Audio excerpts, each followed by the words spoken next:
Simple Storage Service, S3. AWS S3 is a pretty interesting and versatile tool. It's got a lot of use cases associated with it. You can use S3 for archiving, analytics, storage, and backup. Furthermore, you can find a lot of integrations with other AWS services, such as CloudTrail, the key management service that we saw in IAM, AWS Athena, and Storage Gateway. The reason S3 is used so commonly and is such a popular service is because it has many benefits. S3 is extremely cost effective and is really good for hosting. The second benefit of S3 is that it is extremely durable. Apart from that, S3 is highly available and very accessible. These are just some of the things that make S3 such a popular service in the market today. As part of its marketing, AWS says that S3 has unlimited storage. For our use cases, what that basically means is S3 is endlessly scalable. You can keep making it grow to meet your requirements. And making a service grow is much cheaper than having on-premises hardware being bought and set up to do the same. When you're naming your S3 bucket, there's a few things that you need to keep in mind. Certain naming conventions need to be followed when you are naming your S3 bucket. If these conventions are not followed, your S3 bucket may run into problems. So the first thing you need to keep in mind is that your bucket must be between 3 and 63 characters long. So say you have a bucket called me. You're not going to be able to name your bucket me because it's too short. Now, the second convention you have to follow is that your name can only consist of lowercase letters, numbers, dots, and hyphens. So say you have a name like this, hashtag mys3hat. You're not going to be able to name your bucket like this. The third naming convention is that your name must begin and end with a letter or a number. So say for example, you have a bucket called /1.mys3. You will not be able to name your bucket this because it starts with a /. The next convention to be followed is that your S3 bucket must not be formatted as an IP address.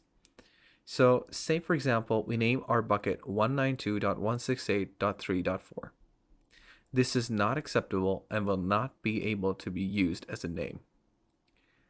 Another convention is that your name must not start with the prefix xn. So if you have this bucket called xn-mybucket, this isn't going to work. So it's going to be denied. The next convention is that your S3 bucket must not end with the suffix -S3 alias. So say for example, you have a bucket called mybucket-S3 alias. Again, you're not going to be able to use that. Moving on to the last 2 points. You need to keep in mind that names need to be unique within the partition. So when you go through your S3, you're going to see that you'll have a bunch of different S3 names, but you will never be able to have 2 S3 buckets with the same name. And lastly, buckets used with the Amazon S3 transfer acceleration can't have dots in their name. It's a common misconception that files are stored in S3 the same way that we would find them in our computer systems, which is to say that it is assumed that files are stored in S3 in a file hierarchy. This is not the case. Files are not stored in a file hierarchy within S3. Instead, they follow a flat URL namespace where each object has its own unique key. So say for example you had a file on your desktop. The way you would locate that file is it would be in a hierarchy. So it would be in C, user, home, desktop, file. However, if you put that same file in an S3 bucket, the way you would locate that file is it would have its own unique URL. So it would have the bucket name.s3.amazonaws.com / the unique key assigned to that object. The more common use cases that you would find for Amazon S3 are in the forms of data lake and big data analytics. S3 can create a data lake to hold raw data in its native form, then use machine learning tools, query in place, and analytics to draw insights.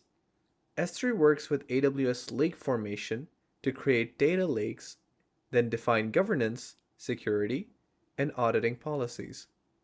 Together, they can be scaled to meet your growing data stores, and you'll never have to make an investment up front. The second use that you will see primarily with S3 is backup and restoration.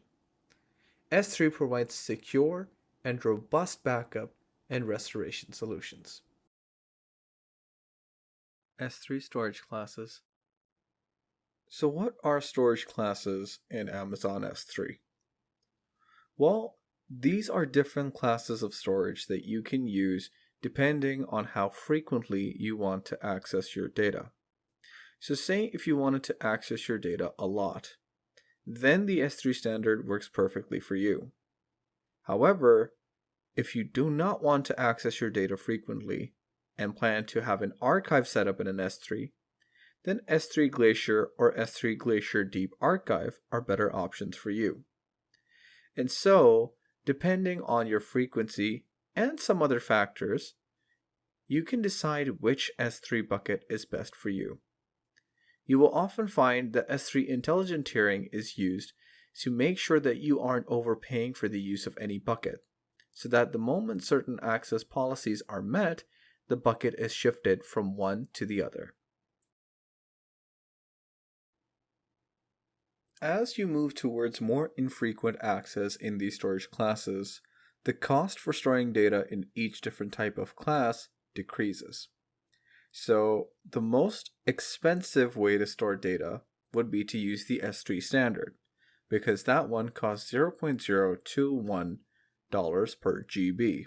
And the cheapest option would be S3 Glacier Deep Archive, because that costs $0.00099 per GB. At this point, you might be thinking, well, I should just put my resources within Deep Glacier. It's going to cost me the least. However, you have to keep in mind that S3 Glacier Deep Archive can only be accessed within certain hours. You cannot have ready access to something like this. And so a better option is to go for S3 intelligent tiering, because as your access patterns change, your buckets are adjusted accordingly. Managing objects in your S3 such that they are stored effectively throughout their lifecycle is managed by the storage lifecycle configuration. There are two types of actions that define when the configuration will act upon the objects. The first is transition actions, which are the actions that define when objects transition to another storage class. Take this demo for example, and assume we have an object in our S3 standard bucket. We want for our object to move into the S3 standard infrequent access bucket after 30 days of its creation, and then after another 30 days to put that object into an S3 Glacier. The second type of action is the expiration action that defines when an object is to expire. S3 will delete the objects that have met the expiration policy. In our example, 465 days after its creation, the object will be deleted. This is how you can effectively manage objects using S3 lifecycle configuration and policies. Hi all, welcome to this lesson where you will learn about the concept of versioning in S3 buckets. Versioning refers to saving new copies of your file when changes are made. This can be done manually, or some software programs automatically do file versioning. Using file versioning can assist with keeping track of your data files as changes are made. Versioning in Amazon S3 is a means of keeping multiple variants of an object in the same bucket. You can use the S3 versioning features to preserve, retrieve, and restore every version of every object stored in your buckets. With versioning, you can recover more easily from both unintended user actions and application failures. After versioning is enabled for a bucket, if Amazon S3 receives multiple write requests for the same object simultaneously, it stores all of those objects. Let's move on to the practical hands-on session and look at how you can interact with bucket versioning in AWS account. Hello everyone and welcome to this lab session where you will learn about versioning in S3 buckets. So before we move ahead, we will first create a bucket in our S3. So we will create a bucket. The bucket name must be globally unique. So I will name it as bucket skill group. And moving ahead, you will see the option over here that says bucket versioning. So we will enable it, and then keeping everything as default. So we will go ahead and create this bucket. So now you can see that this bucket is created with versioning enabled. So we'll go ahead inside this bucket, and right now I will upload files. So before we upload the files, let me show you what are the contents that we are going to upload. So you can see over here that we have these two folders. I have an image over here with the name AWS 1. So you can see this image over here. This is an orange color logo with white background. And then we have another file over here with the same name AWS 1, but this is a logo with a dark background. So we will go ahead and upload the file. So click on upload, add files, and first I will go and use this file to upload it. So you can see that the uploading is done. Close it, and moving back over here, now you can see that this file is uploaded. If I open this file, you will see that this is the same image that we uploaded with the white background. Now moving back to the bucket, I will upload a new file and add the file. Now this time I will add the second file. So this is the file that we are going to upload it. So the file is now uploaded. Close it, and now you will still find that there is a single file over here. Just click on this file and open to view it. So you can see now it seems like it is replaced with a darker background. And if I just refresh this page as well, so you can see that the previous one is replaced. But if you go to the bucket, now if you turn on the show versions button, so now you can see that you are able to see the two versions. So this is the first version that we uploaded previously. So if I just open this one for you, you can see this was our first version. If you just have a look at this file, so you will find that this is the other file that we uploaded. So as of now, we have both files available. The only difference is the versions are changed. Now how can you verify the versions? So let's suppose I want to see the version for this one. So I will go to this, and over here you can see that these are the versions for this file.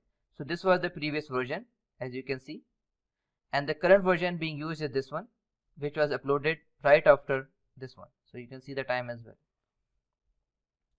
So if you just go to this file, to the current version file, and have a look at that file, so you will find the dark color logo background, and this helps you keep track of all the versions. So if you upload multiple versions of the same file, so the current one will be the latest one that you upload in your folder.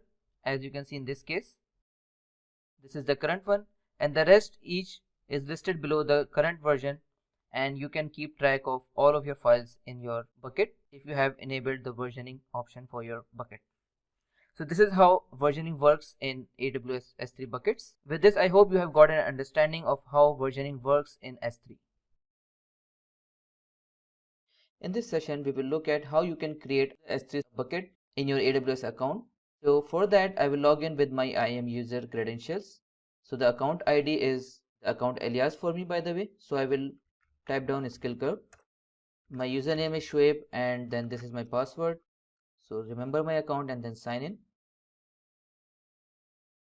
So this is the first time I am logging in into my account.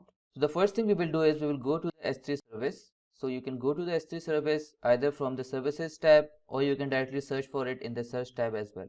So you will find the S3 service in the storage link over here, and here you can see that we have the S3 storage. So let's go to this service. So here is a fresh console, as you will see once when you log into your account, and when you haven't created any of your bucket previously. So this is the tab where you can find multiple options for your S3. Then you have the storage lens, dashboard for storage lens. So in order to create a bucket, you go to the create bucket option either from the option here or from this option. So we will go ahead and create the bucket. One thing to notice is that your bucket name must be unique. The name is global overall in AWS. This means that you need to have a unique name each time you create a new bucket. So let's create a new bucket, AWS bucket skill curve 1. So we will create this bucket. Then you need to select the region. So it is better to create a bucket in a region that is closest to your account. You have multiple options to create buckets, so you can see the available regions where you can create your bucket. We will keep it default for now. Then you can also copy the settings for your bucket from existing buckets. So as we are creating a new bucket as of now, so we won't be going for this option. Then you have the object ownership option. So this option is for ACL enable or disable. We will keep it simple for now and go ahead with the disabled option. Then you can see you have the public access option. Either you can enable it or disable it. Right now all public access are disabled. So you can see the user cannot publish this S3 URL in order to be accessed publicly. If you uncheck this, then this S3 bucket is made public. So right now we will go ahead with blocking the public access. We will disable the bucket versioning as of now. We do not need tags, and encryption is also disabled. So we will move ahead and create the bucket. So here we go. So you can see over here that the bucket is now created and it is ready to be used in a AWS account. So with this, I hope you have got an idea how you can create an S3 bucket in your AWS account. In this lab session, you will learn how you can upload objects to your S3 bucket in AWS. So this is the bucket that we have created. In order to upload the objects in this bucket, you need to go to this bucket. Over here you will find an option to upload the objects. You can also create a folder and upload your objects inside that particular folder. So what I will do, I will first create a folder. So I will name it as Cloud Practitioner Course Guides.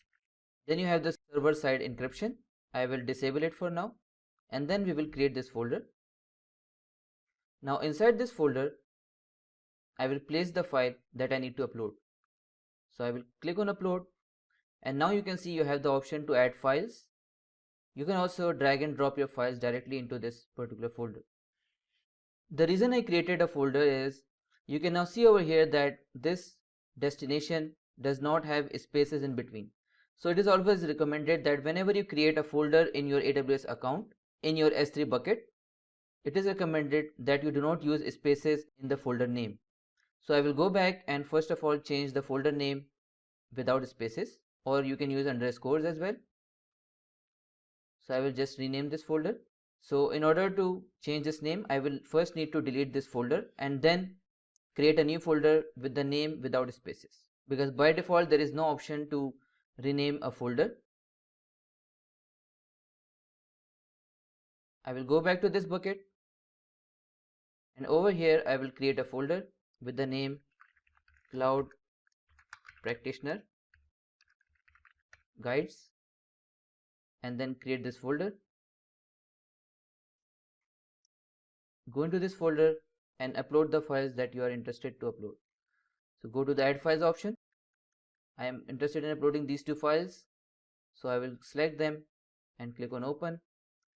So now these two files are not uploaded, but they are located by AWS. So we will go ahead and upload this. This will be the destination detail, bucket versioning, and all these things are disabled as of now. We will look at all those features in our future sessions. Then you have the permissions, and then you have the properties as well. We will keep all of these things as default for now and upload these files. So the files are being uploaded,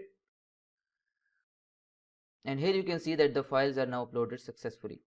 So I will close this tab, and now you can see these are the two files that are inside our S3 bucket in a folder named as Cloud Practitioner Guides. So this is how you upload files in your S3 bucket. With this, I hope you have got an understanding of how you can create folders, how you can rename a folder, and how you can upload files in your S3 bucket. In this session, you will learn how you can download objects from your S3 bucket.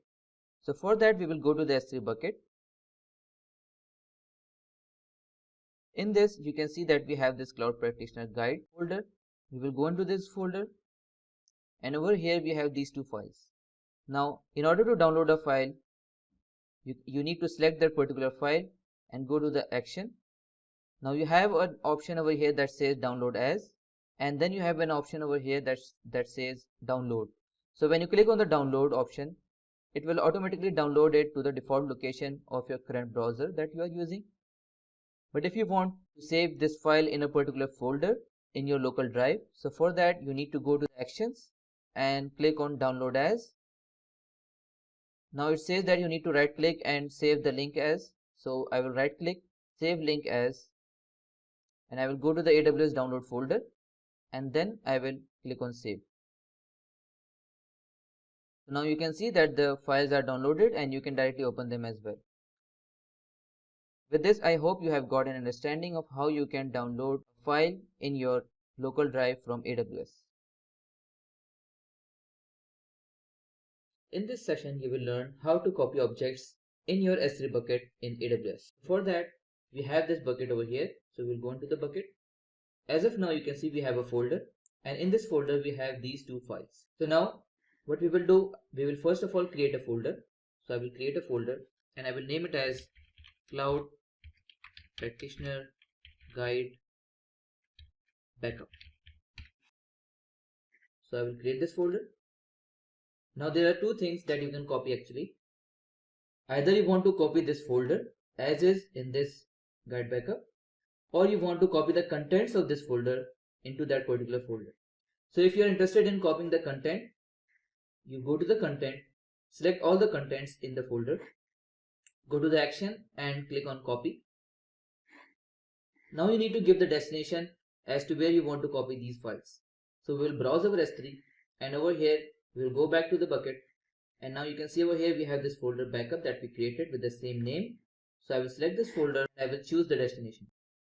If you want to have a view of this folder, you can click on view, and this will show you like what are the contents residing inside this particular folder as of now. So you can see that this folder is empty. This is the backup folder and this is empty as of now. So we will go back, and moving ahead, we will then go and copy these two files.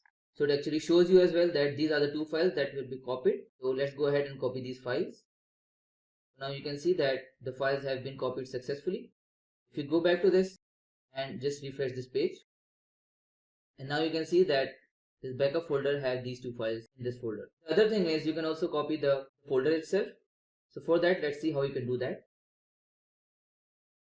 In order to copy the folder as is, you need to select that folder, go ahead to the actions and click on copy, give the destination. So this is the destination where we want to copy it. Just select this destination, go ahead and click on copy. So you will see that it shows you that this complete folder will be copied with the folder itself. So we will go ahead and copy it, and now you can see that it is copied. So let's go to the folder and refresh it, and now here you can see we have the same folder as is, and these are the two contents that are inside the folder. So this is how you copy your objects or your folder inside your S3 bucket within the AWS account.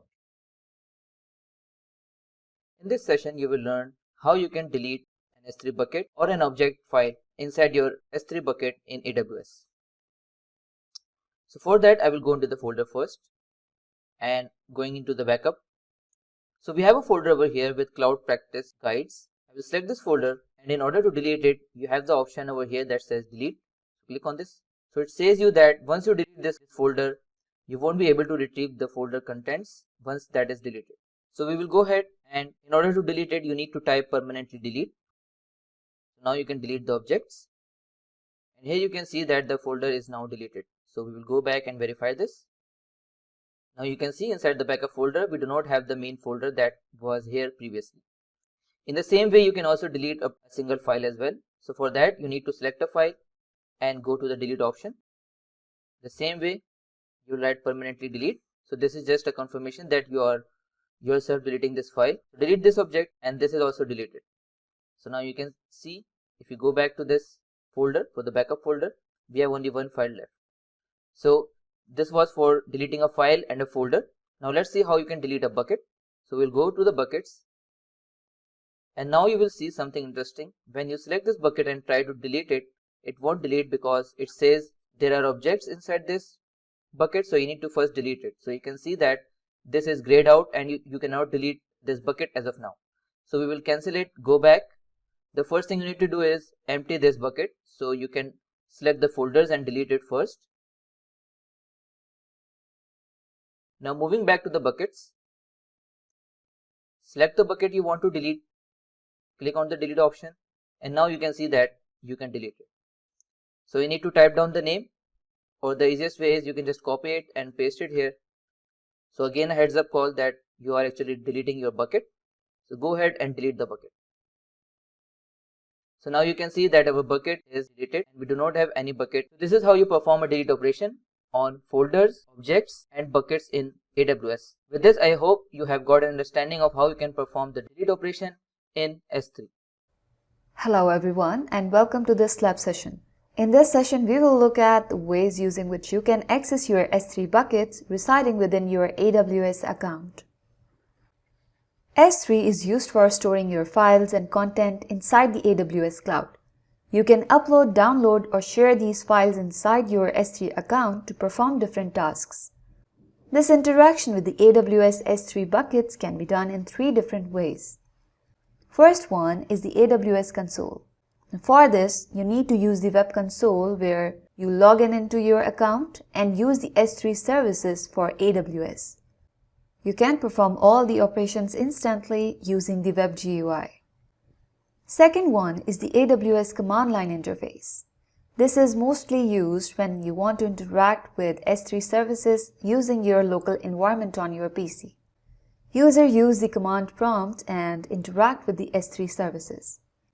Then finally, we have the AWS Software Development Kit, and this is used by the developers. It can be used remotely or on different instances to connect with the storage inside AWS. Users use the Boto3 library and interact with the S3 services. We will have a look at all of these in our upcoming practical sessions.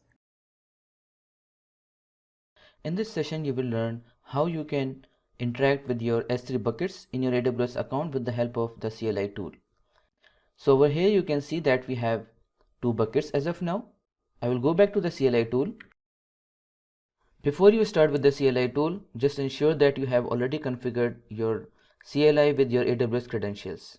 So you do that with AWS configure. I have already done that. So I will directly start from accessing the services in AWS. So whenever you start using the services within your AWS account, so you first need to write down AWS. So AWS basically means that the CLI will come to know that you are trying to access some AWS service. Now the AWS service that we are going to access is S3. So I have typed down S3, and then the first command that we will be using is ls. So ls basically means that it will list down all the buckets that you have in your AWS account. Hit enter, and here you can see that these are the 2 same buckets that we have inside our AWS account. Now if you are interested in looking at what are the contents inside one of the buckets, so for that you type down AWS. So as we are using the AWS service, then S3, then the same ls command, and then after that you write down the bucket name with S3 colon and 2 backslashes. Then the bucket name I want to see my contents for is bucket dash skill curve.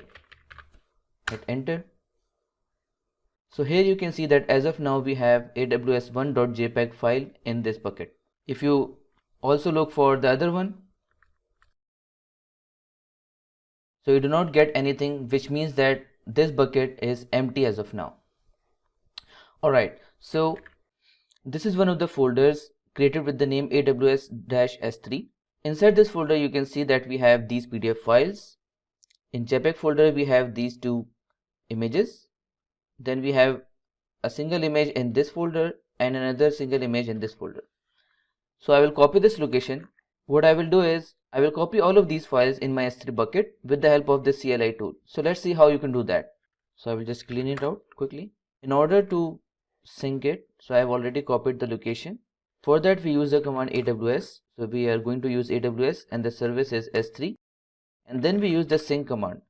Whenever you want to upload a complete folder, so as you know that we are going to upload this AWS S3 complete folder to one of our buckets. So for that you always use the sync command. And then after that we write down the location. So this is our location from where we want to copy. And then we give the location for the S3 bucket. So the S3 bucket will be, so this is the S3 bucket that we will be using to upload our content. So that is bucket dash skill curve. Hit enter. And now here you can see that all the files are now uploaded. So now let us just look at the files that we have inside our bucket as of now. So for that we will write AWS S3 ls and then the name of the bucket. So here you can see that these are the folders that we have inside our bucket. And then if you want to see the contents inside that particular folder, you can just write down the complete bucket name followed by a slash and then that particular folder name that you want to see. So this is how you upload or sync the files. Now even if I again try to run this same command, so as you know that nothing has changed in our folder, so it will not run. So you can see it do not give any output. This is because there is nothing changed in our folder. Now if for any reason I just make a change in this, so let me just add a text file over here.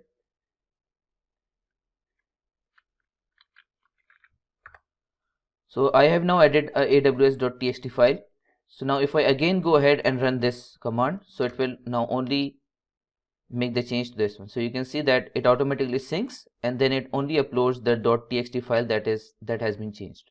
Now if you go back to this, so now you can see that we have all the contents inside this. Let us just refresh this page. So these are all the contents that we have in here. And if you go back to the bucket, so AWS bucket dash skill curve 1 is empty as of now. So what we will do is we will go to the CLI. Now from the CLI we will go and copy the contents inside this bucket dash skill curve to this bucket in AWS bucket dash skill curve 1. So for that let's do this. The good thing is first of all list down all the buckets. So these are the two buckets that we have. So for that we will use the sync command between the two buckets. So for that write down AWS S3 and now we will sync the two buckets. So the first bucket where our content is has the name bucket dash skill curve, and the second bucket where we want to sync all of the contents is AWS bucket dash skill curve 1. Hit enter. Okay, just a typo over here, so I will just go and change this name. So now you can see that all of the contents has been now copied. So we will go back and just have a look at it. So first refresh this page. And now you can see that all of the contents are available over here as well. So this is how you use the CLI tool to perform operations on your S3 buckets. In the same way you can also perform other operations as well. With this I hope you have got an understanding of how you can use the CLI tool to interact with your S3 buckets in your AWS account. Hello everyone and welcome to this lab session where you will learn how to use the Python SDK to interact with your S3 services within your AWS account. So before we proceed, the first important thing you need to know is your access credentials so that you can have some programmatic access to your AWS account. So for that, first thing first, you need to go to your account and in the security credentials, you will see over here that you have the access keys created. So if you haven't created them, you need to create one for yourself in order to access your S3 or any other services with the help of CLI or any of the SDKs that the AWS supports. So I have already downloaded them. Once you have downloaded, you need to make sure that you have this .aws folder located in your directory where you have C, users, and your username. So this username should be your username that you are using right now, and inside there you need to have .aws folder. So inside .aws folder you need to have these two files, the config file and the credentials files. So let me just open it up and show you that what are the configurations and the credentials that are in there. So in the config file you can see that this is the format, so it needs to be the same for your case as well. So the region is your region, so my region is US East 1, and the output is the JSON format. So the region and the output format must be as per your requirement. Then the next thing is the credentials. So the credentials contain your AWS access key ID, so this is my ID, and your AWS secret access key, so this is my secret key for this access key ID. So once you have these two files, this file is not important, so you need to configure these two files. So once you have these two files with you, you can proceed with using the Python SDK. The environment we will be using for our Python SDK lab session will be Spider. So I will launch Spider over here, and here we have our fresh interface ready to be used. The first thing you need to know is the Python SDK. So the Python SDK to access the AWS resources is Boto3. So first thing you need to do is, when you have your Python IDE ready, pip install Boto3. Now I have already installed it, so you can see that it says requirement already satisfied. So in your case, you need to make sure that you have installed Boto3. Now moving ahead, we will proceed with the scripting process for the Python codes. So the first thing we will do is, we will import Boto3. After you have imported Boto3, you need to create a client. So I will create a client using the Boto3 SDK. I will create a client to let it know that I am using the S3 service inside AWS. Now the next thing is, I will show you how you can create a bucket. So for that, we write client dot create bucket, and then you give the bucket name. So I will name my bucket as bucket dash skill curve dash 1. Let's execute this script. So over here you can see that the script is executed and it returns nothing to us, and this means that the bucket is created in our S3 account. So let's go to our S3 account and see if we have our bucket ready over here. So let's refresh it. Now here you can see that this is the bucket that we have created just now from our Python script. Now moving back, you can see over here that it does not give you any notification. So in order to get some notification that your bucket is created, you can do one thing over here. We can create a response. So for that, I will create a response over here, and now this time I will create another bucket with the name bucket skill curve 2, and let's execute this script. So now you can see that again it is executed, but you haven't seen any response as of now. This is because right now we haven't printed anything, but our bucket is created. So you can see over here that we have our bucket created. The bucket skill curve 2 is also created. So now I will create another bucket, bucket 3, and this time I will print the response as well. Let's execute this. So now you can see that you have got a response over here, and this response returns HTTPS status code, that is 200. So this means that this is a success status. Let's go back to our console and see that if the third bucket is also created, and here you go. So you can see that the third bucket is also created as of now. So this is how you use the Python SDK to interact with your S3 service inside your AWS account. With this, I hope you have got an understanding of how you can set up your environment in order to use the Python SDK so that you can interact with your S3 service inside your AWS account. In this session, we will learn how you can list down the S3 buckets that you have in your AWS account. So for that, the first thing is we need to import the Boto3 library. After you have imported the Boto3 library, you need to create a client. So our client is S3. So we will use boto3.client, and that is S3 in our case. After that, we need to list down the buckets. So in order to list the buckets, we have a function that is list underscore buckets. So again, before we list down the bucket, you need to create a response so that you are able to see what are the buckets you have. So we have created a response and we also need to print that response. So let's run this script. And here you can see that it lists down 3 buckets that we have. So you have bucket skill curve 1, bucket skill curve 2 and bucket skill curve 3. So these are the 3 buckets and these are the date and time of creation of each of these buckets. Right now you can see that it is very much mixed and it is not easily understandable that what are the bucket names. So in order to filter out the responses, you can write down the buckets. So as we are interested in looking at the bucket's name, so I will filter it out to buckets. And so when we run this script, so this will only print out only the bucket's name and the date and time of creation. So let's run this script.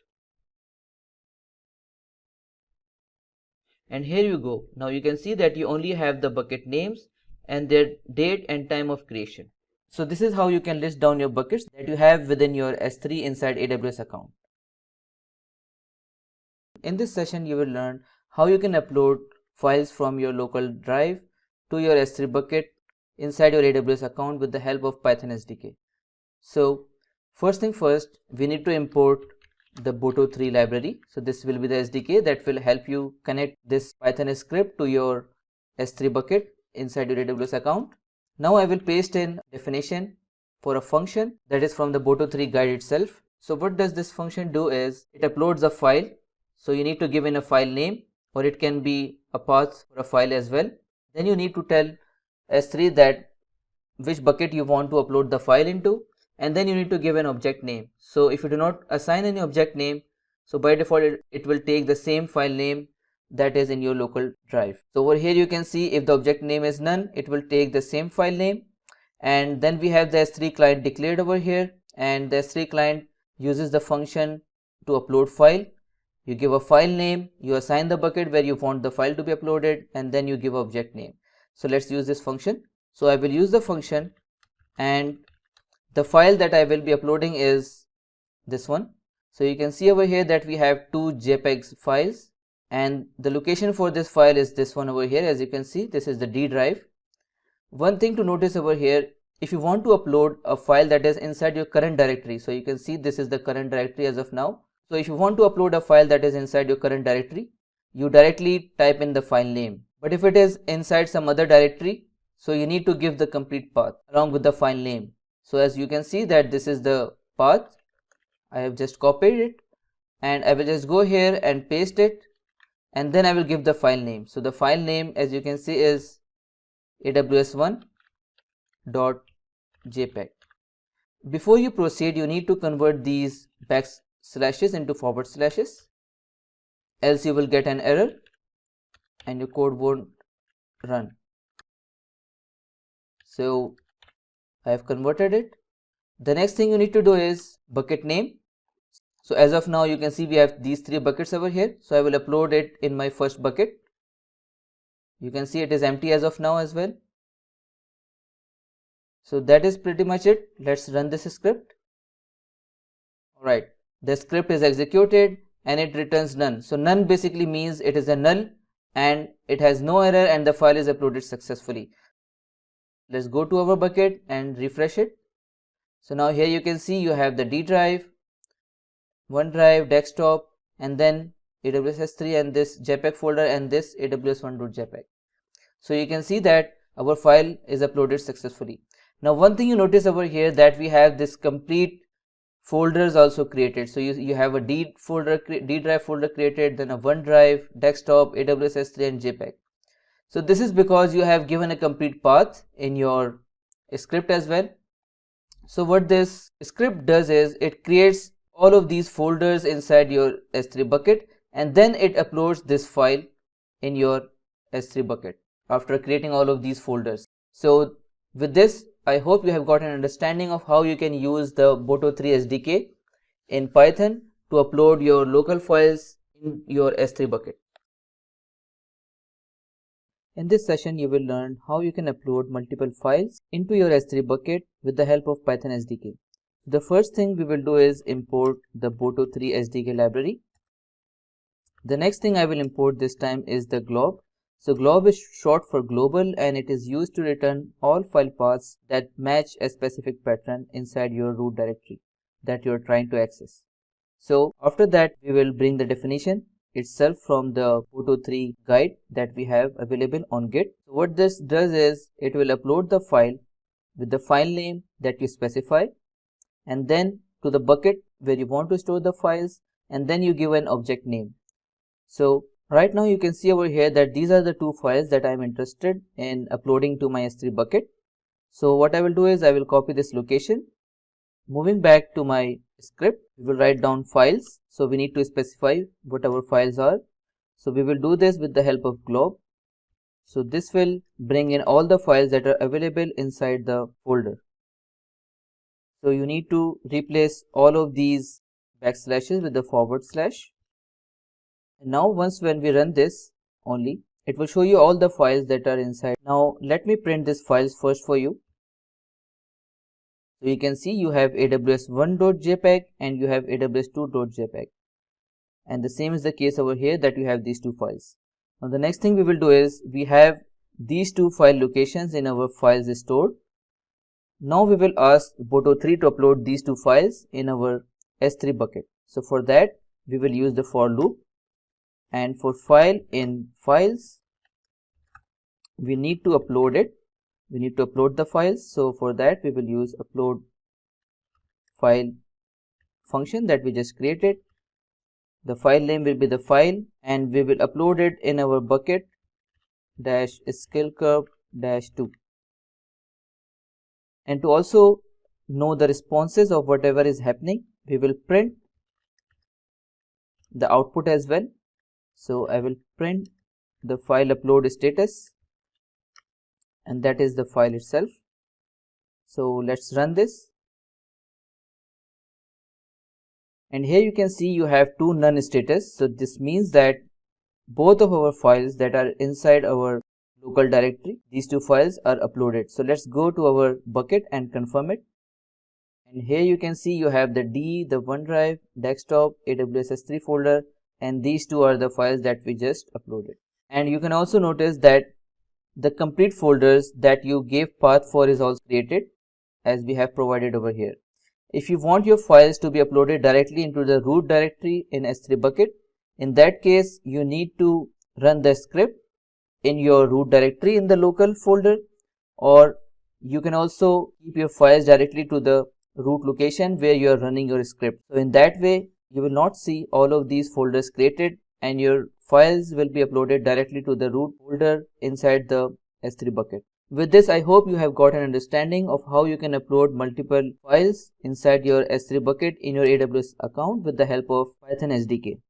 AWS's highest priority is to provide cloud security to all their customers. Amazon S3 provides comprehensive security and compliance capabilities that meet even the most stringent regulatory requirements. It gives you flexibility in the way you manage data for cost optimization, access control, and compliance. However, because the service is flexible, a user could accidentally configure buckets in a manner that is not secure. For example, let's say you uploaded files to an Amazon S3 bucket with public read permissions, even though you intended only to share this file with a colleague or a partner. Although this might have accomplished your task to share the file internally, the file is now available to anyone on the internet even without authentication. It is therefore important to ensure proper security enabled for your storage bucket so that only relevant people can have access to the files that you share. Store your data in Amazon S3 and secure it from unauthorized access with encryption features and access management tools. S3 is the only object storage service that allows you to block public access to all of your objects at the bucket or the account level with S3 block public access. By default, users only have access to the S3 resources they create. You can grant access to other users by using one or a combination of AWS Identity and Access Management IAM that is used to create users and manage their respective access. Access control lists, or ACLs, to make individual objects accessible to authorized users and other AWS accounts, and bucket policies to configure permissions for all objects within a single S3 bucket. Amazon S3 also supports audit logs that list the requests made against your S3 resources for complete visibility into who is accessing what data. Let's dive deep a bit into the concepts of how you can secure your S3 buckets within your S3 account. Block public access is the first in the list. With a few clicks in the S3 Management Console, you can apply S3 block public access to every bucket in your account, both existing and any new buckets created in the future, and make sure that there is no public access to any object. S3 block public access settings override S3 permissions that allow public access, making it easy for the account administrator to set up a centralized control to prevent variation in security configuration, regardless of how an object is added or a bucket is created. Then we have Object Lock. Amazon S3 Object Lock blocks object version deletion during a customer-defined retention period so that you can enforce retention policies as an added layer of data protection or for regulatory compliance. You can migrate workloads from existing write-once-read mini systems into Amazon S3 and configure S3 Object Lock at the object and bucket levels to prevent object version deletions prior to predefined retain until dates or legal hold dates. Then we have Amazon S3 Object Ownership.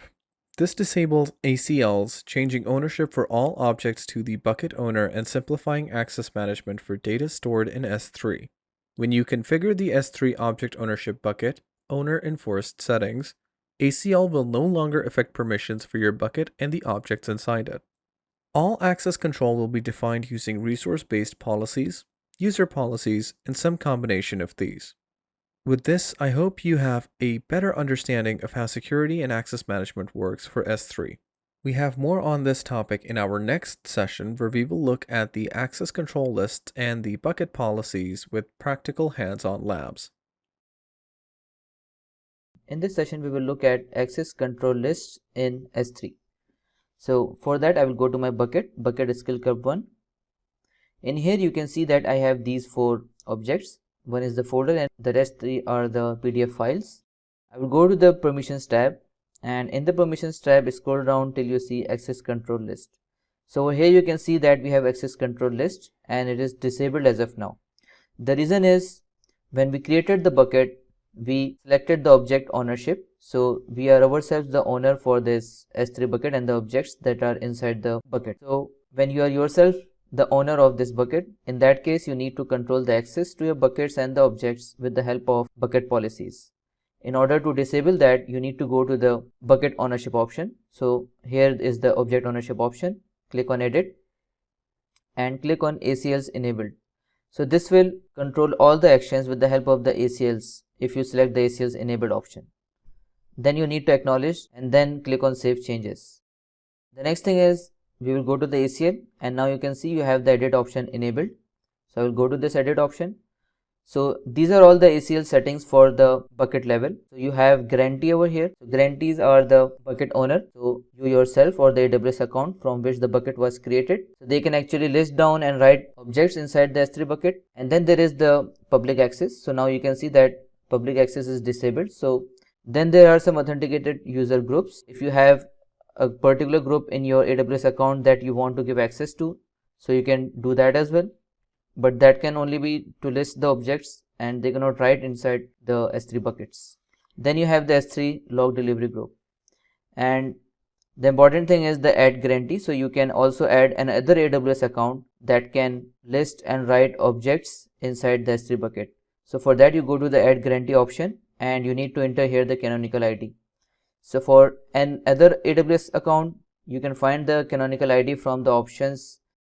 You need to go to the security credentials from the root account for the particular AWS account that you want to give the access. And then over there you can find the canonical ID for the particular account. So as of now, we won't be going into that part. So I will remove it. So I will go back to the objects and I will show you how you can grant access to the object level with the help of ACLs. So if you go to the first file over here, so this is a PDF file, and if you try to access with the public URL, you will see that you get an access denied message over here. So I will go back and I will go to the permissions, and inside the permissions you can see over here when I go to edit, so when I try to grant everyone the public access, so you see that this is disabled. Now this is because the public access for this bucket is not enabled. So the first thing is you need to go to the bucket properties. So I will go to the bucket permissions over here, and over here I will edit, and instead of unchecking all the options, I will just uncheck the first two options. So these are related to the ACLs if you see over here. So what this will do is, whenever you create a new access control list, so in that case, that particular ACL will perform its action and it will allow you to access the buckets and those objects with the help of the new ACLs that you create. Now, if in any case you try to disable this, whenever you create a new ACL, that won't work, because the second option will disable the ACLs that are created. So you need to make sure that you uncheck both of these options and then save changes. And obviously you need to confirm the changes as well. Click on confirm. The next thing is, again I will go to the object. So this is my object, and I will go to the permissions, and in the ACLs I will go to edit. And now you can see over here that the everyone public access is read as of now. You can actually disable and enable it as well. And also you can give permissions to some of the authenticated users in your group who own an AWS account. So if you see over here, we allow the read access, and then you need to obviously understand the effects of the changes on this object and then save changes. So now if you go and access the public URL, you can see that you have the access to this particular file.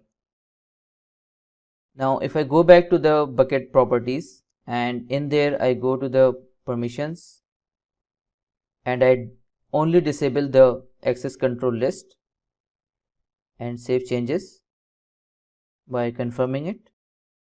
So now you can see that you do not have the access to that particular object. The reason is, even if you have created that ACL, this check mark on the block public access to buckets and object granted through any access control lists will be active, and it won't allow any ACLs to allow public users to access your content in your AWS S3 bucket. With this, I hope you have got an understanding of how ACLs work with S3 buckets in AWS. In this lesson, we will look at how you can create a bucket that is encrypted and how you can enable server-side encryption to a bucket in S3. So for that, I will go to the create bucket option, and over here I will create a bucket with the name encrypted bucket skill curve 1, and then scrolling down you will see the option for the default encryption. So over here I will enable this option, and for the encryptions you have two options: Amazon S3 managed keys. So this is the server side encryption for S3 managed by S3 itself, and then you have the AWS key management service keys. We will go with the Amazon S3 managed keys option and create this bucket. So our bucket is now created, and let me go into the bucket, upload a file over here, and now if I go to this file, you can see over here that the server side encryption for this file is enabled. Alright, so this is how easy it is to enable encryption for your bucket. The next important thing is how you can manage some bucket policies in order to ensure that each time you upload a file and it is encrypted. So for that, we will go to the bucket, and inside the permissions I will go to the bucket policy, click on edit. So now we will go to the policy generator to generate a policy. Select the S3 bucket policy over here, and what we want to do is we want to deny any upload that is being done inside of a bucket for a particular file that is not encrypted. So let's see how you can do that. So for that, you go to the deny option. So we are going to deny all the principals of S3. For action of putting object, so we will select the put object action. Here it is, and then you need to give the ARN. So the ARN for this bucket is this one, and with the slash and star over here, so that each and every object you place inside this folder is evaluated through this policy. Now I will add a condition over here, and the condition is S3 server side encryption, and this value has to be true for any file that is being uploaded, and the condition is null for this one. So what it says is that for any file that will be uploaded and that does not have this particular condition true, that will be denied and that won't be able to upload inside your bucket. So we will add this condition, and I will add it to the statement as well. So over here you can see that we have defined that the server side encryption must be true, but the type of encryption is not defined as of now. So let's proceed and define that type as well. So we will again deny all the principals for the same action, that is put object, the same ARN. So you can copy it from here, and this time the condition will be for a string not equals, and the same server side encryption, and the server side encryption must be AES 256. So as we know that the AWS server side encryption uses the AES 256 encryption type in order to encrypt the files that are uploaded to S3. So now this condition says that if the server side encryption is not of the type AES 256, so that particular file would be denied and won't be able to upload in S3 bucket. And this is the S3 bucket that we have provided the ARN for. So we will add this condition and add this statement, generate the policy and copy this policy. We will go back over here and paste this policy over here. Now click on Save Changes. Now I will go back to the same bucket and try to upload a file. So this is our bucket, and this time I will go ahead and upload a file. Click on Upload. So you can see that the upload failed, and this is because the access is denied. It won't show you the exact reason, but we know that why this access is denied, and it is because of the unencrypted file. So let's go ahead and upload the encrypted file. So I will go again to the upload option, add files, select a file over here, and in the properties you will find the option for specify an encryption key. So if you go with the default encryption bucket setting, it will automatically select the SSE S3, which is the S3 managed keys, and we know that it uses the AES 256 encryption type. But let me go ahead and override the settings and use AWS KMS key and try to upload this file. So you see again it denied the access to upload the file. Now for the last time I will go and upload the file with the AWS managed encryption. So let's go ahead and upload this file with the properties to specify encryption key, and I will select the AWS managed keys this time. So let's go ahead and upload it, and here you go. So now you can see that the file has been uploaded successfully.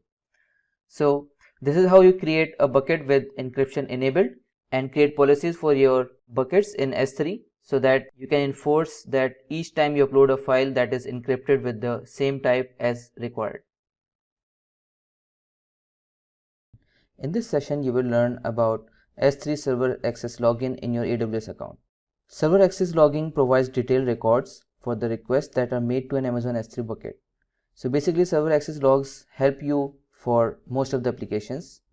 Like for example, you can access the log information to perform a security and access audits, or it can also help you learn about your customer base and understand your Amazon S3 bill. So let's see how you can perform it.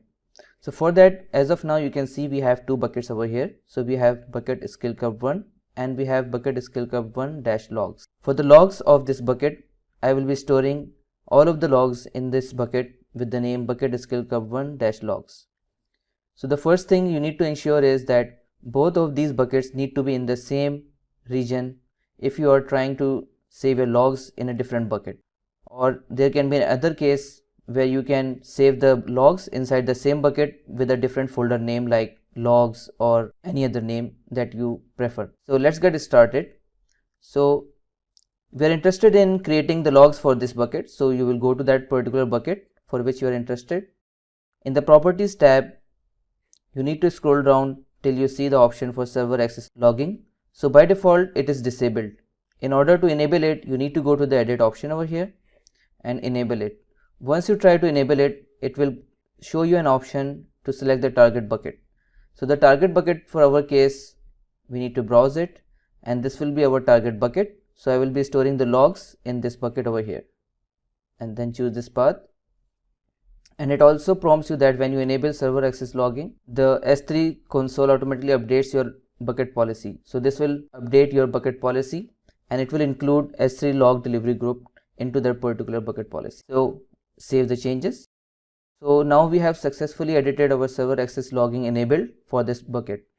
Now we will go ahead and upload some data to it. So we will go to the add files. First I will add this file over here. I will upload it. Loading is done. Again I will add some more files in there.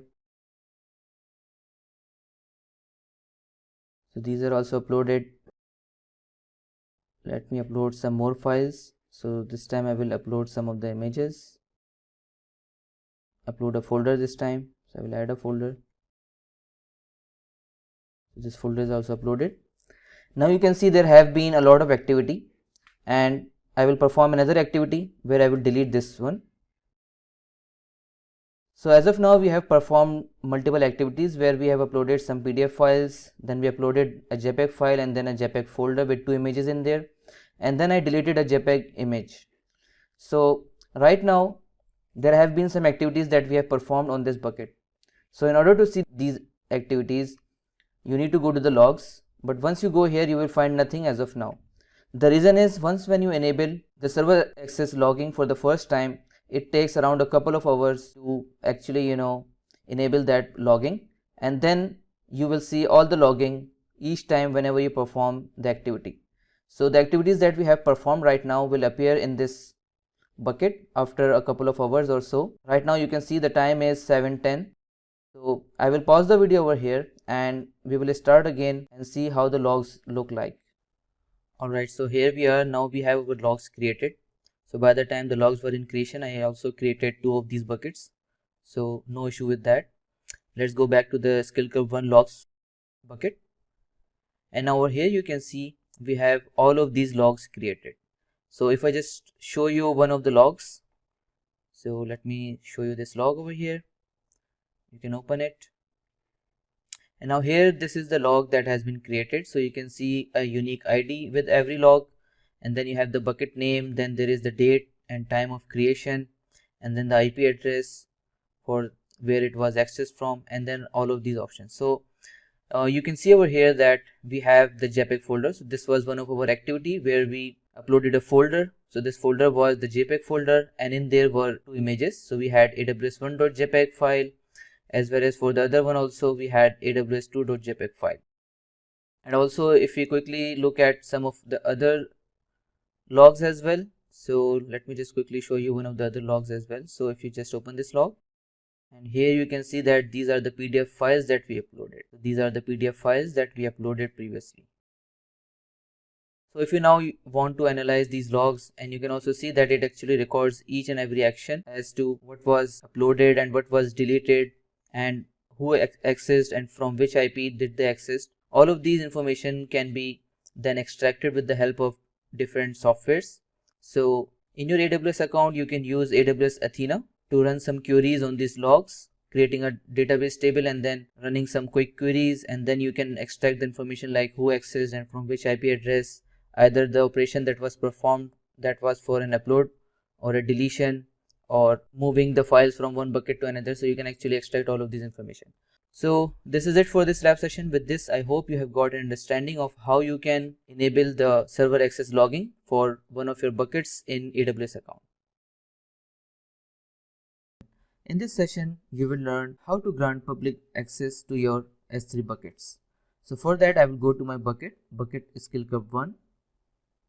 And in here you can see I have these 4 files. 3 of them are the PDF files and 1 is a JPEG folder.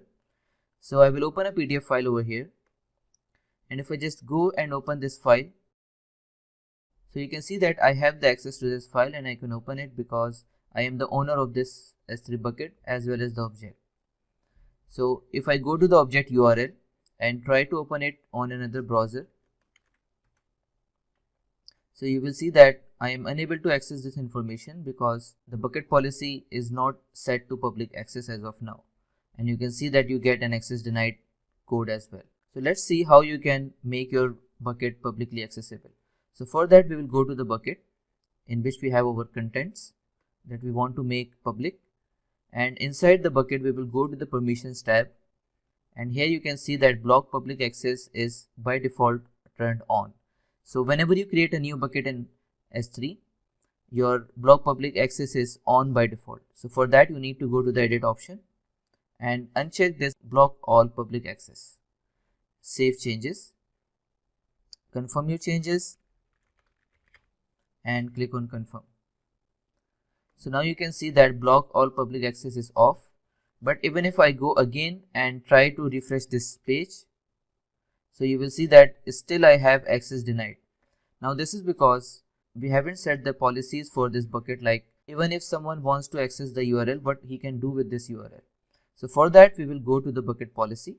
This is the option for the bucket policy. Click on edit, and in here we will go and add some actions. So the first thing is you need to select the principal. So our principal is AWS all resources. So AWS will be granting the permission to everyone, even if it is outside the AWS or on the internet. The next thing is we need to give an action. So for action, what you can do is you can choose a service over here. So I will select S3, select this option, and then I will search for the action get object. So this is the get object action. Just select it, and you can see over here that the get object action is now allowed, and then you need to give the resource. So for the resource you have two options. Either you can select all resources, so in that case all the contents of the S3 bucket will be publicly accessible, or you can go ahead and select an object, a particular object that you want to make publicly accessible to anyone. So for example, we have 4 files in our S3 bucket, and if you only want to make one of them publicly accessible, so for that you need to give the bucket name, and then you need to give the object name. For now I will make everything public, so for that I will just cancel this, copy this ARN and go to the resources and paste it in there. Now only the ARN is not enough, you need to give a slash, so that inside the bucket what are the contents that you want to make public. I will give it a wildcard, so this means that everything is inside the bucket skill curve 1 will have public access. So I will go ahead and save changes. So now you can see that the bucket policy is successfully edited, and now you have a red marker over here that says publicly accessible. So this is just to remind you that all of the contents that are inside this bucket are publicly accessible. Just make sure that you do not upload any content that is sensitive, or you do not want to share with everyone publicly. So now as you can see that the bucket is publicly accessible. So we will go back to this URL and just refresh it. And now here you can see that this PDF is now accessible to me over the internet. So this is how you make your bucket publicly accessible. With this, I hope you have got an understanding of how you can enable public accessibility of your buckets in S3. Hello everyone, and welcome to this lesson where you will learn about storage gateways in AWS. AWS Storage Gateway is a hybrid cloud storage service that gives you on-premises access to virtually unlimited cloud storage by linking it to S3. Storage Gateway provides 3 types of storage interfaces for your on-premises applications, that is file, volume, and tape. Storage Gateway enables on-premises applications to use cloud storage by providing low-latency data access over standard storage protocols. A local cache stores your most recently used data on-premises, and the cloud provides scalability as well as industry-leading data protection, durability, availability, security, and performance. Storage Gateway provides a simple first step into the cloud and is designed to be easy to deploy, easy to activate, and easy for your applications to access. A storage gateway can be deployed directly in your on-premises environment as a virtual machine or as a pre-configured standalone hardware appliance. Moreover, storage gateway requires no special networking or additional hardware. It combines the benefits of on-premises infrastructure with all the benefits of the cloud. Let's discuss the 3 types of gateways in detail. In any of the enterprise that we see, there are cases which require a need to store files. These files can be either backup files, media content, or files generated by any industry application. So to manage such data on premises and to take care of its scalability requires a lot of cost and is at times burdensome. File Gateway enables you to store file data as objects in Amazon S3 Cloud Storage for data lakes, backups, and ML workflows. Volume Gateway presents cloud-backed iSCSI block storage volumes to your on-premises applications. Volume Gateway stores and manages on-premises data in Amazon S3 on your behalf and operates in either cache mode or stored mode. In the cached Volume Gateway mode, your primary data is stored in Amazon S3 while retaining your frequently accessed data locally in the cache for low latency access. And in the stored Volume Gateway mode, your primary data is stored locally and your entire dataset is available for low latency access on premises while also asynchronously getting backed up to Amazon S3. In either mode, you can take point-in-time copies of your volumes using AWS Backup, which are stored in AWS as Amazon EBS snapshots. Using Amazon EBS snapshots enables you to make space-efficient versioned copies of your volumes for data protection, recovery, migration, and various other copy data needs. Tape Gateway enables you to replace using physical tapes on premises with virtual tapes in AWS without changing existing backup workflows. Tape Gateway supports all leading backup applications and caches virtual tapes on premises for low latency data access. It encrypts data between the gateway and AWS for secure data transfer and compresses data and transitions virtual tapes between Amazon S3 and Amazon S3 Glacier Flexible Retrieval or Amazon S3 Glacier Deep Archive to minimize storage costs. Tape Gateway is used when the user requires a cost-effective, durable, or long-term and off-site way to archive data. It also consists of a virtual tape library interface that can be used with the existing tape-based backup software infrastructure in order to store data on virtual tape cartridges, which is created by the user. When archive tapes are used, the overhead of managing these tapes on premises and provisioning shipments of tapes off-site is eliminated. This is it for the Storage Gateway lesson, and I hope you have got an understanding of what storage gateways are and different types of these. Hello everyone, and welcome to this lesson where you will learn about Datasync in AWS. AWS Datasync is an online data transfer service that simplifies, automates, and accelerates moving data between on-premises storage systems and AWS storage services, and also between AWS storage services. With the help of Datasync, you can transfer data from on-premises to the AWS storage service. To transfer data between on-premises storage and AWS, the first thing you need to do is to deploy an agent. You deploy a Datasync agent and associate it to your AWS account. Deploying an agent is not required to transfer data between AWS storage services within the same AWS account. Next, you create a task by specifying the location of your data source and destination and any option you want to use to configure the transfer. Now you are all set to start the transfer. Start the task and monitor data movement in the console or with Amazon CloudWatch. You can also transfer the data between the AWS storage services. Just take a note that deploying an agent is not required to transfer data between AWS storage services within the same AWS account. Alright, so this is it for this lesson, and I hope you have got an understanding of what Datasync is and how it works in AWS. Hello everyone, and welcome to this lesson where you will learn about Snow Family in AWS. AWS Snow Family are highly secure portable devices to collect and process data at the edge and then migrate it into and out of AWS. Applications are moving to the cloud faster today than ever before. A new category of applications requires increased capabilities and performance at the edge of the cloud or even beyond the edge of the network. There are 4 devices that comes in the Snow family. First one is the Snow Cone. Then we have the Snowball Storage Optimized, Snowball Edge, that is compute optimized, and finally the Snowmobile. Let's have a look at the services that each of these devices offer. Here are the configurations each physical Snow family device has to offer. So starting with the Snow Cone, this device can be used for edge computing purposes, data transfer, as well as edge storage.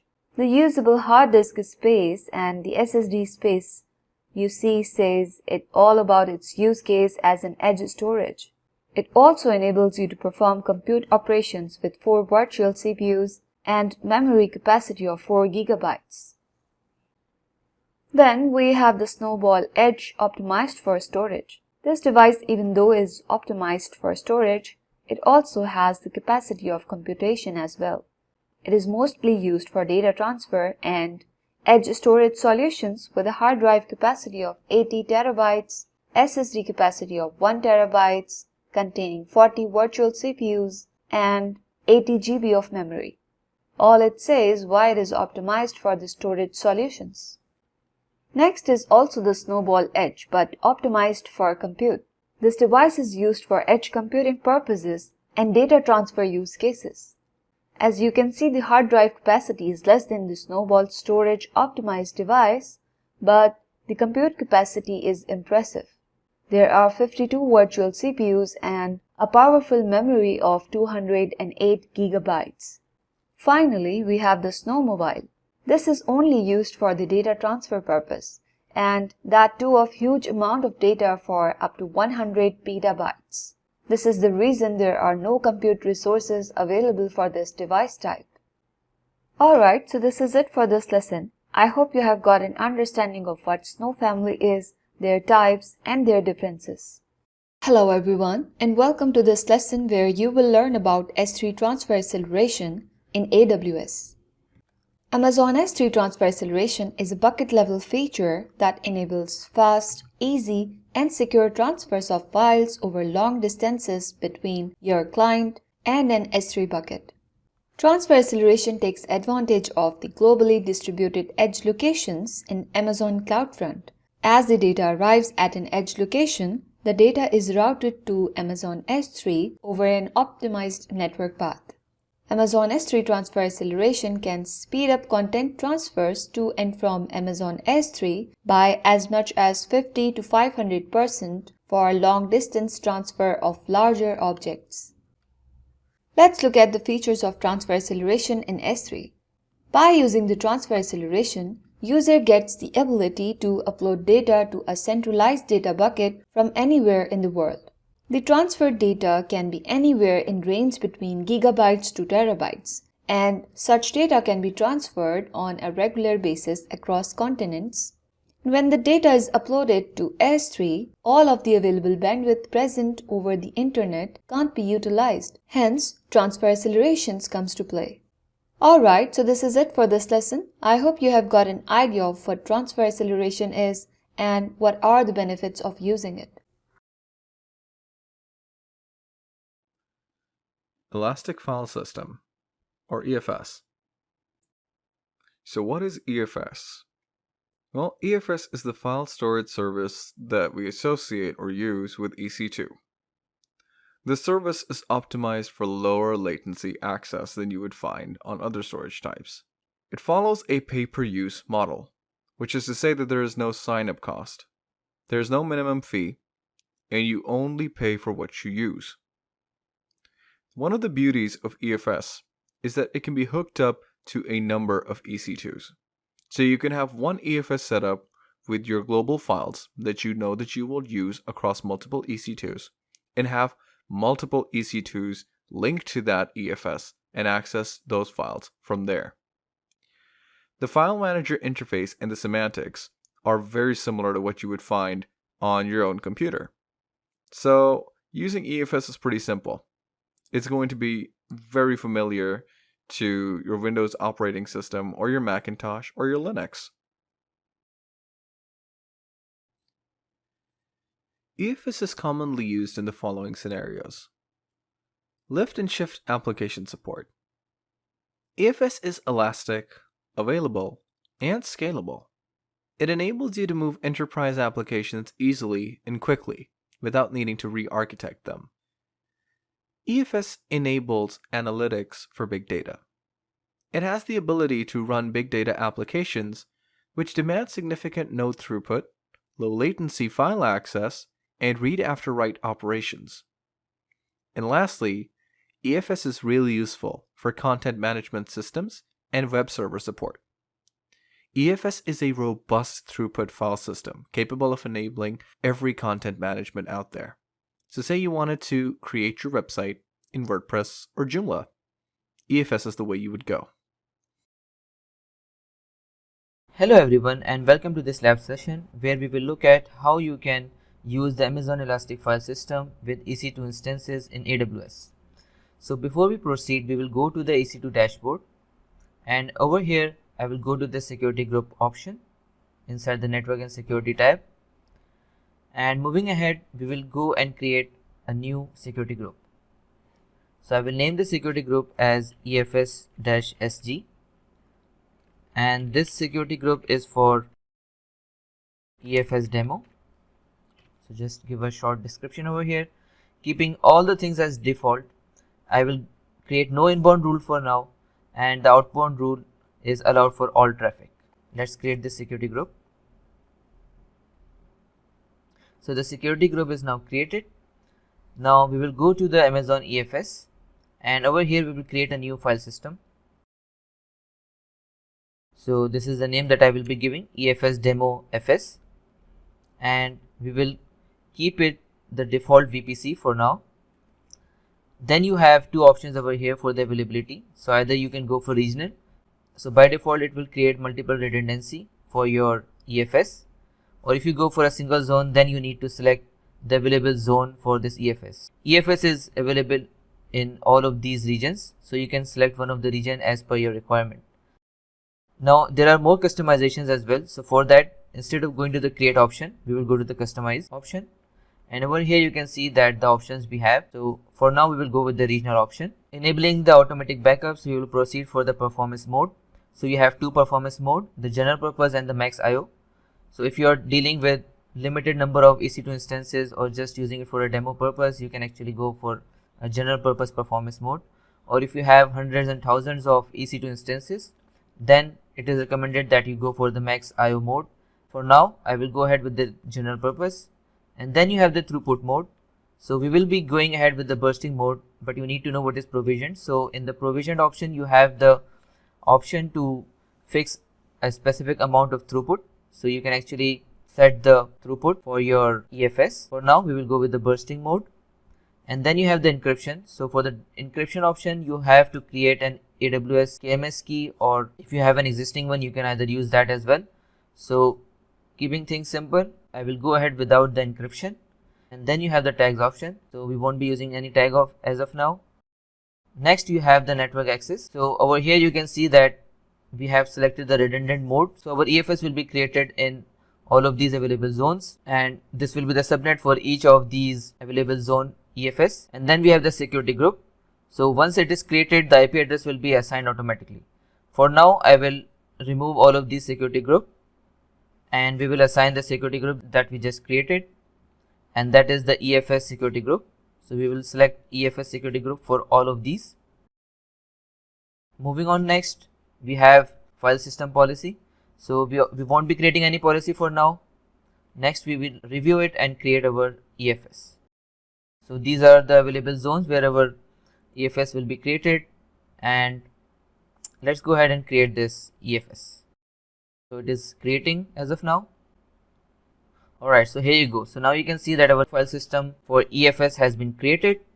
The next thing we will do is we will go to the EC2 instance, and inside the instances I will create two new instances, both of them in different regions. So we will select the Amazon Linux 2 AMI machines.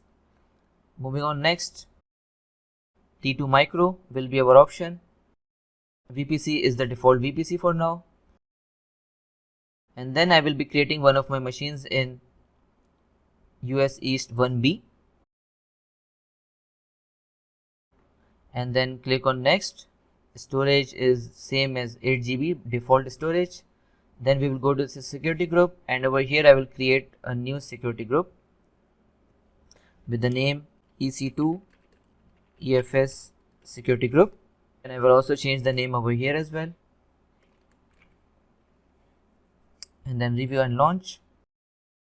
I will use the default key pairs that I have, and then launch this instance. Okay, so let's wait for it to be created. And now you can see that the instance is up and running.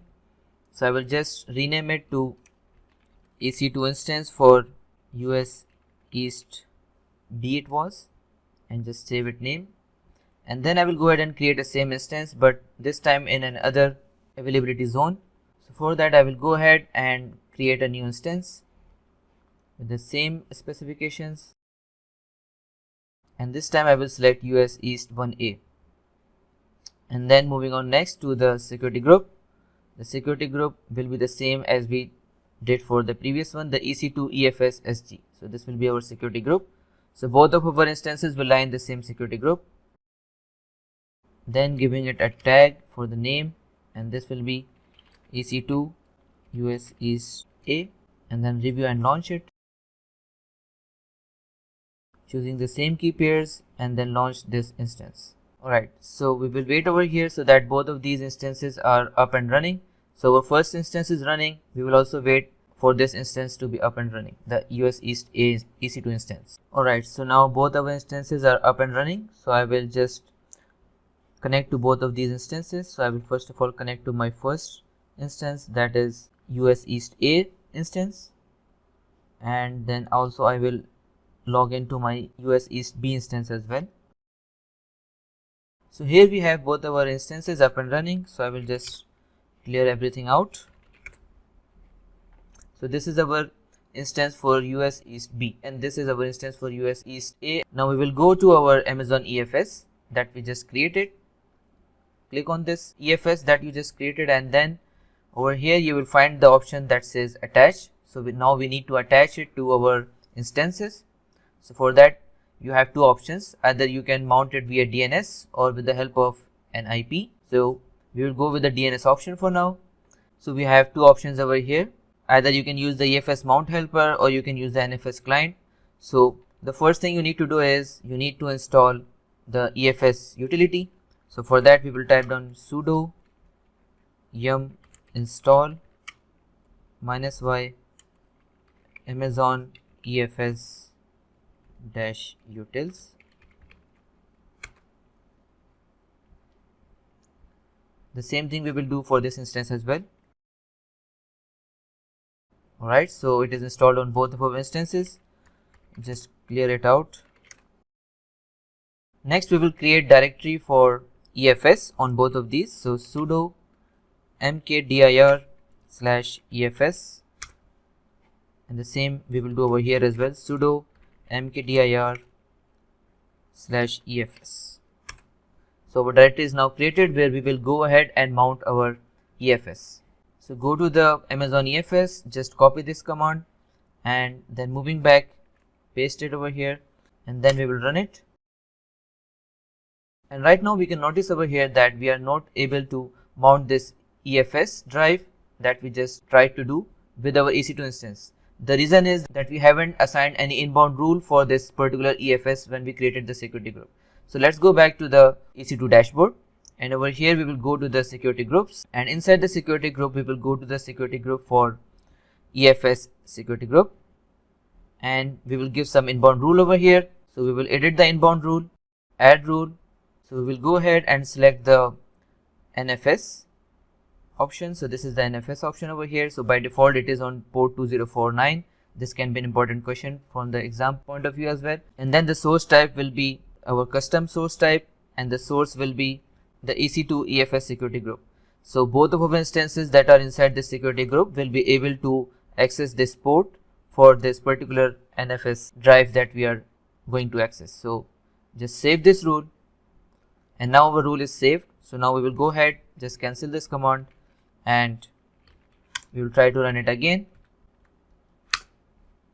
And here you can see that the EFS drive is now mounted and we didn't get any timeout error also. So the same thing we will also do for this one as well. So just copy this and paste it over here.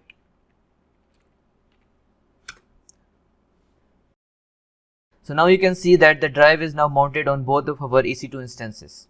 So let's have a quick demo right now, and we will create a file on our EC2 instance for US East B, and then we will try to access the same file from US East A. So the first thing I will do is I will go to the EFS mounted drive that we have. So cd/EFS and then the sudo user sudo su for both of these. And now I will create a file over here. So I will just write down echo hello from skill curve, and we will save it to a file name it as skill.txt. Hit enter, ls, and now you can see that the skill.txt file is over here, and the content inside this is skill.txt is hello from skill curve. And now let's try to access it from this instance. So if you see ls, now you can see the same file that we created from instance B onto this NFS drive is now accessible from US East A EC2 instance as well. So if you just look into the contents for this file, you can see that this network drive is now accessible from both of our instances. So this is how you can create your EFS drive and then connect it to multiple instances in your AWS account. With this, I hope you have got an understanding of how you can create your EFS, how you can manage the security group for your EC2 instances, and then mount that particular EFS onto your multiple instances in AWS. Elastic Block Store, or EBS. Let's take a look at what EBS is. EBS is used to store persistent data. What does that mean? The easiest way to explain EBS is to think of it like a computer hard drive. You only keep the files and, well, blocks in our case, on EBS that you really want to retain, no matter what happens. So even if you stop using it, your data is still there. That is what we call persistent data. EBS is especially useful if you need high availability, low latency, as well as certain input-output operations per second. We call those IOPS. EBS volumes are dynamically managed, which means that you can dynamically change the configuration of a volume attached to an instance. A single EBS volume can only be associated with a single EC2 instance. However, the same EC2 instance could have multiple EBS volumes associated with it. When it comes to the type of storage available to your EBS, you have primarily two choices. You can either go with the solid-state drive, that we call an SSD, or a hard disk drive, which is known as an SSD. So let's see the differences between these two to figure out which one is better suited to our purposes. So a hard drive is between 99.8 to 99.9% durable. You can have capacities between 125 gigs to 16 terabytes. You can perform between 250 to 500 IOPS per second with a hard drive. And your maximum throughput per volume is between 250 to 500 megabits per second. Moving over to our SSD, the durability goes significantly higher. So it's between 99.8 to 99.999% durability. You can have storages between 1 GB all the way up to 64 terabytes. You can have 16,000 all the way up to 256,000 IOPS for this volume. You have a maximum throughput per volume between 250 to 4,000 megabytes per second, depending on the type of SSD storage volume you've selected. Though this seems pretty confusing on the top of it, and it doesn't really make a lot of sense, let's associate these to their use cases so that we can better understand which is used where. We would use the SSD in low latency interactive apps and development and test environments. It would be used in workloads that require sub-millisecond latencies, sustained IOPS performance, and input-output intensive database workloads. Moving over to hard drives, these volume types are more used where data has to just stay there and not really do much of anything. So it's more used in scenarios of big data, data warehousing, log processing, throughput-oriented storage for data that is infrequently accessed, and scenarios where the lowest storage cost is important. You will see Elastic Block Store applied in the following use cases. The first one is testing and development. You can scale, archive, duplicate, or provision your testing, development, or production environments using Elastic Block Store. Moving on to relational databases. EBS scales to meet your changing storage needs. This makes it a great choice for deploying databases, including PostgreSQL, MySQL, Oracle, or Microsoft SQL Server. NoSQL databases. EBS offers NoSQL databases the low latency performance and dependability they need for peak performance. And lastly, business consistency. You can copy EBS snapshots over, and this allows you to maintain accurate records for your business. In this session, we will look at how you can create an EBS, Elastic Block Storage, and how you can attach it to your existing instance and increase the size of your storage for your particular instance. So EBS can be very useful in cases where you are, for example, running out of storage. So let's say you are running an EC2 instance, and for any application or for any of the scenarios you are running out of a storage. So you need a way out that you can increase your storage and perform more tasks onto that particular instance. So for that, let's see how you can do that. We will go to the instance for which we want to increase the storage, and over here you can see you have the storage tab for this instance. And right now you can see over here that we have a volume ID. So this is the volume ID and this is the device name for this volume. Right now the size of this volume is 8 GB and it is attached to this instance. So we will click on this volume ID and this will take you to the Elastic Block Store volumes tab. So you can see over here, or you can also directly go from here as well. Whenever you create a new volume, you need to make sure that you are creating a volume in the same zone that your EC2 instance is available. So right now you can see that the volume for this EC2 instance is in the US East 1B. So if you are interested in extending the volume size, so you need to make sure that you create the new volume in the same zone. So we'll go ahead and create a volume. This is the dashboard where you can create a new volume, and over here you will find that you can create an EBS volume and attach it to any EC2 instance in the same availability zone. So that's the key point that you need to remember. So we will go ahead and select the general purpose SSD GP2, and moving ahead I will set this size to 2 GB. So let's suppose we want to increase our volume size by 2 GB, and this is the availability zone that you need to take care of. So right now if I go ahead with this zone, so I won't be able to extend my volume. So I need to make sure that I select the correct zone. So that is US East 1B for my case, and I do not want to create a volume from a snapshot. Encryption, we do not need any encryption at this point. So we will go ahead and create the volume. So this will take a couple of minutes to create this volume. So right now you can see that this volume is available but not in use. The reason is that it is not currently attached to any of the EC2 instances right now. So in order to attach it, we will go ahead and select this. You will go to the action and click on attach volume option over here. So now it asks you where you want to attach this volume. So we will go ahead and select our EC2 instance. So this is the EC2 instance that is up and running, and then you need to give the device name. So whatever name you provide over here in the device name, it doesn't matter for now, because the operating system that you will be using for the EC2 instance where you will attach this volume, so it depends on that particular operating system, and that can be renamed by the operating system itself. So you can see that in the notes section too. We will go ahead and attach this volume, and now you can see that it shows that it is in use. Now even though it is showing that it is in use, it doesn't mean that the volume is mounted onto the EC2 instance. So let's see how you can actually do that stuff. So we will go to the instances. We have selected the instance. We will connect to this instance. Right now I'm doing it with the web console. You can also do it with the help of SSH client as well. So over here we will first go ahead and look at the block devices that we have. So for that we will write down list block lsblk,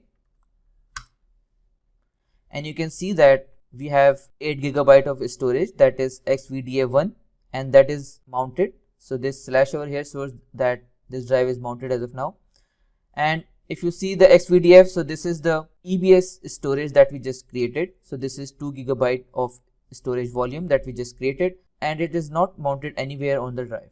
So that means that you cannot actually use it for this EC2 instance to save your files or treat it as a part of your EC2 instance.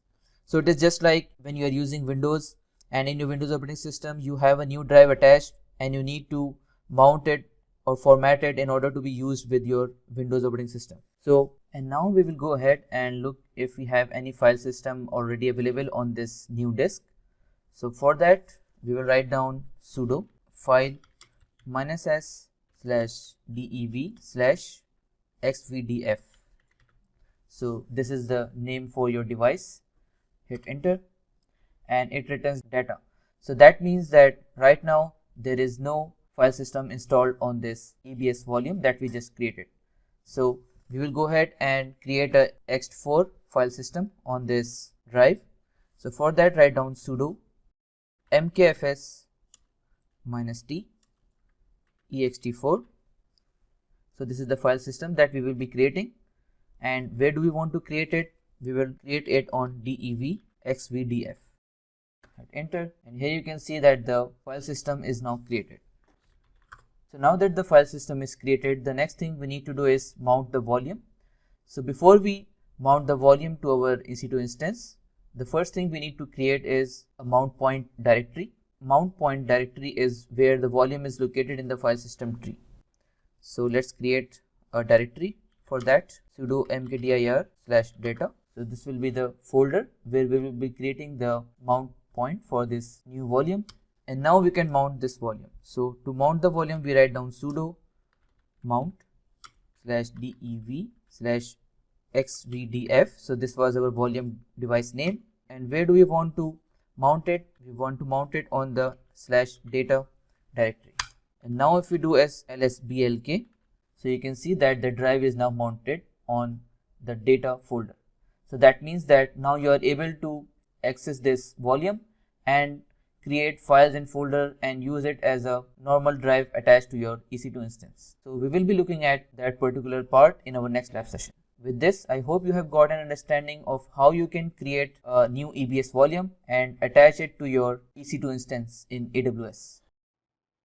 Backup and recovery.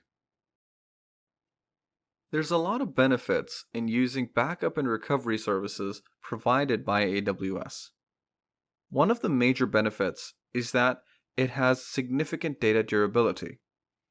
Your backups are protected with 99.999999999% data durability. This is significantly higher than any number that can be attained on premises. Moving on, AWS is extremely flexible and scalable. You don't need to provide any hardware resources in order to scale up your operations. It can be done within minutes. And this helps business agility and innovation and provides the operational flexibility required to grow. Another major benefit is that it is extremely cost-effective with pay-as-you-go pricing, cost management tools, and data lifecycle policies. You don't end up having to spend extra money or spending it on the wrong resources. With intelligent tiering, you are only spending as much as you absolutely need to for your storage. There is virtually no roadblock or limit to the type of data that you can back up. You can back up files, blocks, objects, permitting that you can use them and store them on AWS. Your data on AWS is never insecure because you can manage your access to that data, detect irregular activity, encrypt data, and perform audits with AWS security services.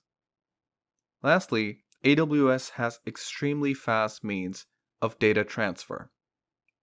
With services like Amazon Direct Connect and S3 Transfer Acceleration, you can move petabytes to exabytes of data offline and deploy AWS Storage Gateway to connect your on-premises operations to AWS. This is generally how you would see AWS backup in action. So the first thing you would do when you're in AWS backup is you would first create your backup plan or policy. You would set your backup frequency and your retention policy in here. Then you would assign the applications and service resources that these apply to. Then these resources are automatically protected according to your backup plans. And from here, you can then monitor, configure, restore, and audit your backups however you see fit. It is through this model that AWS achieves those 9 nines of data durability and 99.99% data availability.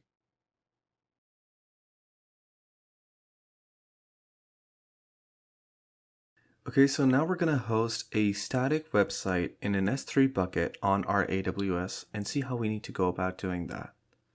The way we're going to do this is going to be in a series of very simple steps, and at the end we should see our static website hosted in an S3 bucket. So the first thing we're going to do is we're going to create an S3 bucket, then we're going to place our site in our bucket. After that, we are going to allow public access so that we can access our website, and then we're going to visit this website via index.html. Lastly, when we're done with our site, we're going to delete the bucket that we created for this demo. Okay, so let's get started and see how we can set up our S3 bucket before we can do anything else. So to set up an S3 bucket, the first thing you have to do is head over to your AWS console like so. Once you're in your AWS management console, from here you have to go to your S3. Once that loads up, we're going to see how we can create a bucket for our project. Perfect. So now that our S3 is loaded up, we can actually see that we already have 3 buckets in here. We don't want to use any of the buckets that pre-exist. We're going to create a new bucket for our demo site. So what we're going to do is you're going to see the button here that says create bucket. So we're going to go ahead and click that bucket. We're just going to set up a new bucket. So we can call this my-skillcurve-demo-bucket, so that we know that this is the bucket we've allocated for our demonstration. Once we've done that, we don't need to change any of these settings now. We can move on and create our bucket. This can take a few seconds, so I'm going to pause it here and come back when it's done. Once your bucket is created, you will see this green message on the top that tells you that you have successfully created your bucket, my-skillcurve demo bucket, and you should see it in your list of buckets here. Now, what you have to do from here is you have to go inside your bucket, and now you'll see that there is nothing inside your bucket. So from here, what you have to do is you will see this button on the right side that says upload. You'll need to upload your files from here. Now, my website is ready to go in this folder right here. So let me bring that up and show that to you guys. So this is our website right here. This is a template that I got online.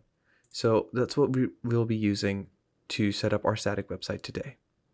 So what I can do is I can just select all of these files here and drag it and drop it into here. And that is basically all you have to do. And once you've done that, you can just upload, and it will upload your files for you. You should note that if you have a lot of files in small sizes, that this process may take a longer time. However, since we don't have that many files right now, this shouldn't take more than a minute. I'll be back when this has done uploading.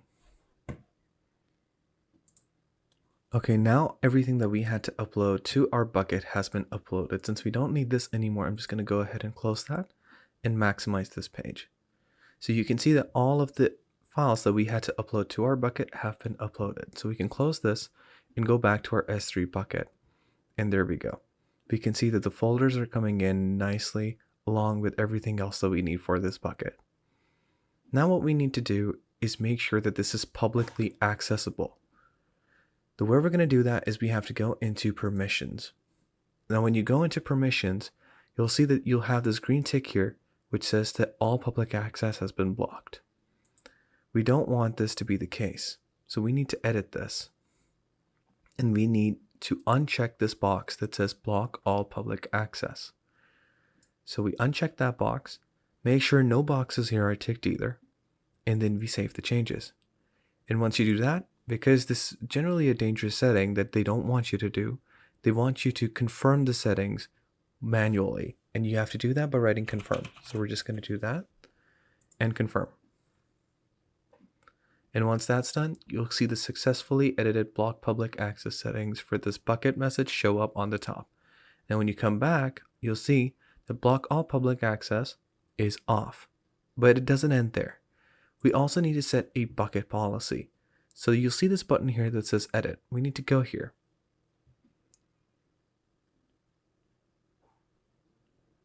Perfect. So now that we're here, there's one thing we have to do, which is that we need to allow the get object to work here. So when you go to filter services, you can just write S3. And once you have the S3 actions, once they load up, we can look for get object. There we go. So now we have allowed get object. And